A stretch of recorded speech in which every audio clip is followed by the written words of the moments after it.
सरिता के जेठ जेठानी स्वभाव के बहुत खड़ूस थे। सरिता का पति बीमार रहता था, इसलिए वो खेतीबाड़ी का काम नहीं कर पाता था। इसी बात का फायदा उठाकर सरिता के जेठ राजेश्वर ने सारी जमीनें अपने नाम कर ली और छोटे भाई रामेश्वर को एक बंजर जमीन का टुकड़ा दे दिया। रामेश्वर उस बंजर जमीन के टुकड़े पर कोई फसल नहीं उगा पाता था, इस कारण वो बहुत गरीब हो गए। रामेश्वर पहले ही बीमार रहता था, इस कारण ज्यादा काम नहीं कर पाता था, इसलिए सरिता उसकी इस काम में मदद करती थी। कुछ नहीं मिलेगा सरिता इस जमीन पर। हम जितनी मर्जी खेती कर लें, हल चला लें, पर ये बंजर जमीन हमें कोई फल सब्जी नहीं देगी। राजेश्वर भैया ने हमारे साथ धोखा किया, मेरी बीमारी का फायदा उठाकर मेरे से जमीन जायदाद के कागजों पर हस्ताक्षर ले लिए। क्या करूंगा जीकर इस दुनिया में जब भाई ही मेरा नहीं रहा। ऐसा न कहो, आप हो तो मैं हूँ। अगर आपको कुछ हो गया तो मैं भी जीकर क्या करूंगी, मेरा तो कोई भी सहारा नहीं है। चल अब घर चलते हैं, शाम होने को आई है। बंजर जमीन के कारण रामेश्वर बहुत ही परेशान रहने लगा था। घर में खाने को लाले पड़ गए थे। नहीं भाई, इस जमीन के तो मैं तुम्हें कोई दाम नहीं दूंगा। ये तो बंजर जमीन है, अगर मैं तुमसे खरीद भी लूं तो आगे कोई भी नहीं खरीदेगा। मेरा तो नुकसान हो जाएगा भाई। अब क्या करूं, कुछ समझ नहीं आ रहा। घर में खाने के लिए कुछ है नहीं, कैसे घर चलेगा। सुनो जी, अगर तुम कहो तो मैं जेठानी जी के घर से थोड़ी मदद मांग लूं, क्या पता वो मदद कर दे। सरिता तुम उन्हें नहीं जानती हो। राजेश्वर भैया मेरे सगे बड़े भाई होकर मेरी मदद करने के लिए नहीं आते तो भाभी कैसे मान जाएंगी। रामेश्वर के कहने पर सरिता मालती के घर नहीं जाती, पर एक दिन रामेश्वर की तबीयत बहुत खराब थी, उसका बुखार उतर नहीं रहा था। सरिता को दवाई के लिए पैसों की जरूरत थी, इसलिए उसे मजबूरी में अपनी जेठानी के घर मदद के लिए जाना पड़ा। देख सरिता, अगर तुझे दवाई के लिए पैसे चाहिए तो वो मैं तुझे दे सकती हूँ, पर बदले में तुझे मेरे घर काम करना पड़ेगा। वो ऐसा है ना, मेरी काम वाली आजकल छुट्टी पर है, तो घर के बर्तन, सफाई, झाड़ू पोछा, खाना बनाना करना सब तुझे ही संभालना पड़ेगा। तभी मैं बदले में तुझे पैसे दूंगी, मंजूर है तो बोल। ठीक है भाभी, मैं सारा काम कर लूंगी, पर आप मुझे पैसे जरूर दे देना, मुझे बहुत जरूरत है। उस दिन से सरिता अपनी जेठानी मालती के घर नौकरानी का काम करने लगी। मालती सरिता पर बहुत अत्याचार करती थी, सारा दिन काम करवाकर शाम में उसको 20 रुपए पकड़ाती थी। सरिता मजबूर थी, इसलिए वो काम करती रही। एक दिन सरिता अपनी जेठानी के घर काम कर रही थी, तभी एक बूढ़ी औरत वहां आई और कुछ मांगने लगी। बेटी, बहुत भूख लगी है, कुछ खाने को दे दो। ओ अम्मा, आगे जाओ, ये कोई दान धर्मशाला नहीं है जो यहाँ से कुछ खाने को मिलेगा। पता है अनाज कितना महंगा है। तुम भिखारी और गरीब लोगों को अगर ऐसे ही मैं रोटी सब्जी बांटती रही तो मेरा घर तो जल्दी खाली हो जाएगा। जाओ जाओ, माफ करो। जेठानी जी, लगता है बेचारी बहुत भूखी है। रोटी के डिब्बे में रात की 2 रोटियां रखी है, वो कोई भी नहीं खाएगा। अगर कहो तो वो मैं इन बूढ़ी अम्मा को दे दूं। पता भी है 2 रोटियां कितनी महंगी है। एक शर्त पर देने दूंगी, अगर तू वो 2 रोटियां देना चाहती है तो आज के 20 रुपए तुझे नहीं मिलेंगे, वो तुझे कटवाने पड़ेंगे। कोई बात नहीं जेठानी जी, आप आज मुझे पैसे मत देना, पर इन बूढ़ी अम्मा को कुछ खाने के लिए दे दो। सरिता की जेठानी मालती उस बूढ़ी औरत को रोटी दे देती है और बदले में उस दिन सरिता के पैसे काट लेती है। सरिता शाम को काम खत्म करके जब घर जा रही थी तब वो बूढ़ी औरत उसे दोबारा मिली। बेटी, तुमने मुझ बूढ़ी का पेट भरने के लिए अपनी जेठानी से अपने पैसे नहीं लिए। तुम सचमुच बहुत दयालु हो। जो दूसरों की मदद करते हैं, ईश्वर भी सदैव उनकी मदद करते हैं। पर अम्मा, अब तो मैं बहुत हिम्मत हार चुकी हूँ। कब तक मैं जेठानी जी के ताने सुनूंगी। काश हमारी बंजर जमीन पर खेती हो जाती तो आज हम भी खुशी खुशी जीवन बिता रहे होते। सरिता उस बूढ़ी औरत को अपनी सारी दुख भरी कहानी बताती है। घबराओ नहीं, सब ठीक हो जाएगा। मेरे पास तुम्हें देने को ज्यादा कुछ तो नहीं, पर ये 5 भिंडी है। अपनी बंजर जमीन पर 5 जगह एक एक भिंडी बो देना, फिर अगले दिन तुम्हारे सारे दुख दूर हो जाएंगे। सरिता को 5 भिंडी देकर वो बूढ़ी औरत वहां से चली गई। सरिता भिंडी लेकर घर आ गई। बूढ़ी अम्मा के कहे मुताबिक सरिता ने 5 भिंडी अपने बंजर खेत पर अलग अलग बो दी। सरिता, इन 5 भिंडियों से भला हमारी बंजर जमीन पर ये थोड़ी है कि भिंडी की खेती हो जाएगी। अरे तुमने कैसे विश्वास कर लिया? तुमने पूरा दिन भाभी के घर इतनी मेहनत की और जो पैसे कमाए उस बूढ़ी अम्मा को दे दिए हैं? अरे सरिता, तुम अपने बारे में भी तो कुछ सोचा करो। अब तुम क्या बनाओगी और क्या खाओगी, बताओ। कोई बात नहीं जी, बूढ़ी अम्मा ने प्यार से दी थी, कई बार बड़ों के आशीर्वाद में ईश्वर के आशीर्वाद जितना असर होता है, इसलिए मैंने उन भिंडियों को खेत में बो दिया। बाकी थोड़े से चावल रखे हैं, आज आप और मैं मिलकर वही खा लेंगे। सरिता और रामेश्वर उस रात चावल उबालकर वही खाकर सो गए। अगले दिन सरिता जब सोकर उठी तो उसकी नजर बंजर खेत पर गई। उसने देखा उसके खेत में सोने की भिंडी उगाई है। सरिता खुशी से झूम उठी। सुनो, जल्दी बाहर आओ, वो देखो हमारे खेत में सोने की भिंडियां उगाई हैं।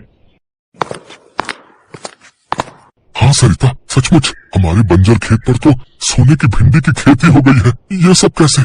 लगता है वो बूढ़ी अम्मा जरूर कोई भगवान का अवतार थी, तभी उन्होंने कहा था कि हमारे सारे दुख दूर हो जाएंगे। जल्दी से इन भिंडियों को तोड़ लेते हैं।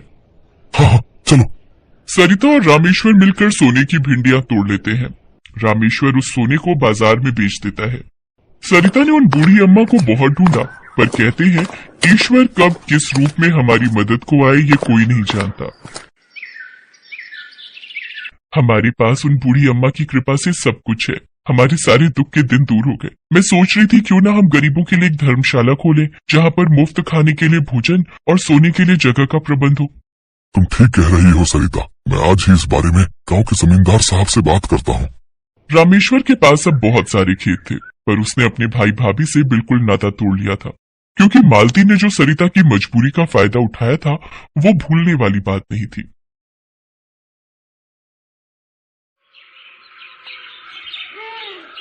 लो, एक और पेड़ लगा लिया। अरे अनुराधा बहू, कुछ तो सोचा करो, पूरे घर का बगीचा बना रखा है।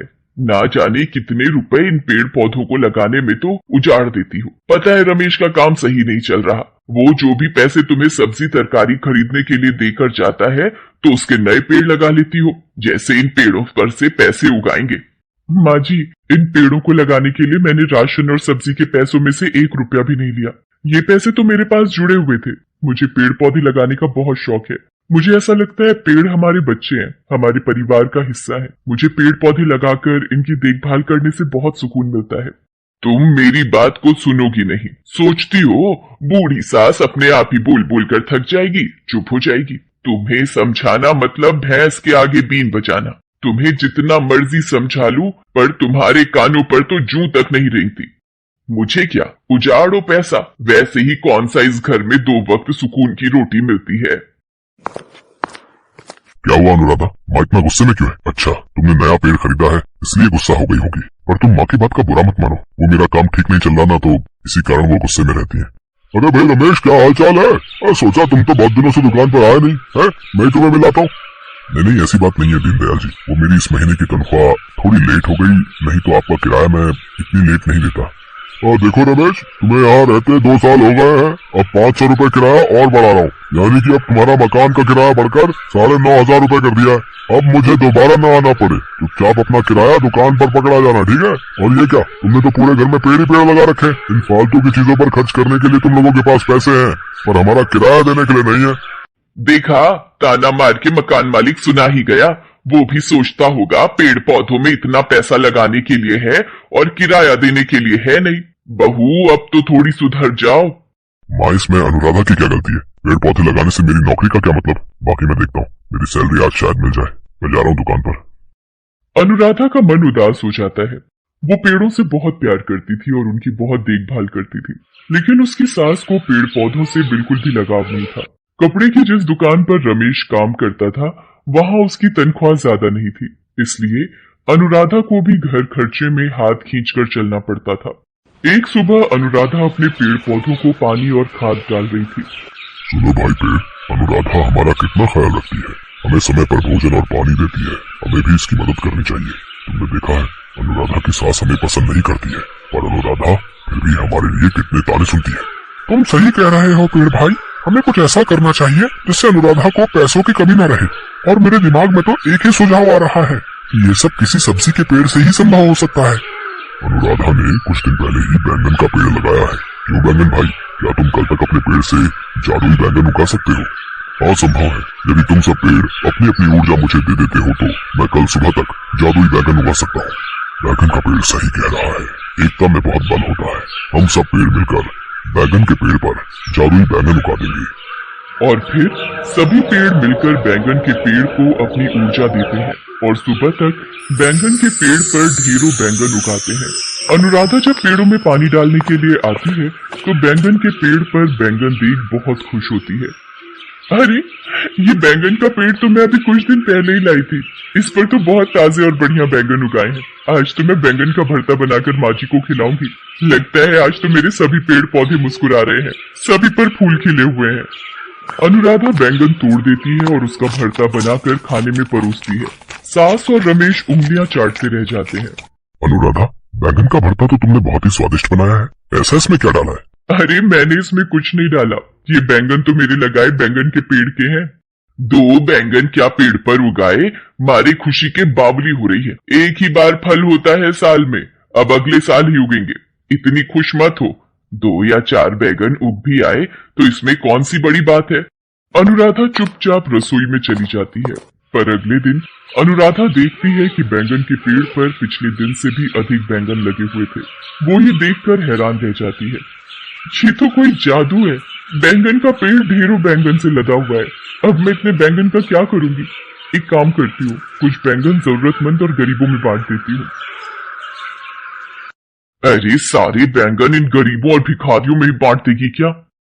माँ जी, बैंगन के पेड़ पर बहुत सारे बैंगन उगे हुए थे। खराब हो जाए इससे अच्छा मैंने सोचा इनके काम आ जाएंगे। पर जादुई बैंगन के पेड़ पर बैंगन तो रोज ही लगने वाले थे। इस बात से अनुराधा बिल्कुल अनजान थी। वो तो निस्वार्थ भावना से गरीबों को बैंगन बांट रही थी। पर फिर भी बैंगन के पेड़ से बैंगन कम ही नहीं होते थे। अनुराधा ने धीरे धीरे बैंगन बेचने शुरू कर दिए, जिससे उसकी कमाई होने लगी। आज अनुराधा कितनी खुश है। बिल्कुल भाई, ये सब तुम्हारी वजह से ही संभव हुआ है। अगर तुम अपने पेड़ पर जादुई बैंगन ना उगाते तो ये सब नहीं हो पाता। मैंने अकेले ये सब नहीं किया, तुम सब पेड़ों ने भी मुझे अपनी ऊर्जा शक्तियां प्रदान की थी। सभी पेड़ आपस में बातें करने लगे। अनुराधा की कमाई होती देख उसकी सास और रमेश भी खुश दिखे। अब अनुराधा ने जादुई बैंगन बेचकर धीरे धीरे पैसे इकट्ठे करने शुरू कर दिए और बैंगन का अच्छा व्यापार कर लिया। अनुराधा ने रमेश और अपनी सास के साथ मिलकर अपना घर भी बना लिया। अब उसे पैसे की भी कोई कमी नहीं थी, लेकिन उसने अपने पेड़ों से प्रेम करना बिल्कुल नहीं छोड़ा। वो आज भी अपने पेड़ों की बहुत देखभाल करती थी। अब उसकी सास भी पेड़ों को लगाना पसंद करती थी। बैंगन का पेड़ हमेशा जादुई बैंगन से लदा रहता था। सभी पेड़ अनुराधा की सफलता देखकर मुस्कुरा रहे थे। Hello friends, thanks for watching this video. अगर आपको ये वीडियो पसंद आया है तो प्लीज लाइक, सब्सक्राइब, कमेंट्स करें इस वीडियो पर और हाँ, शेयर करना भी ना भूलें। और भी मजेदार वीडियो देखने के लिए नीचे दिए गए बेल आइकॉन को दबाएं।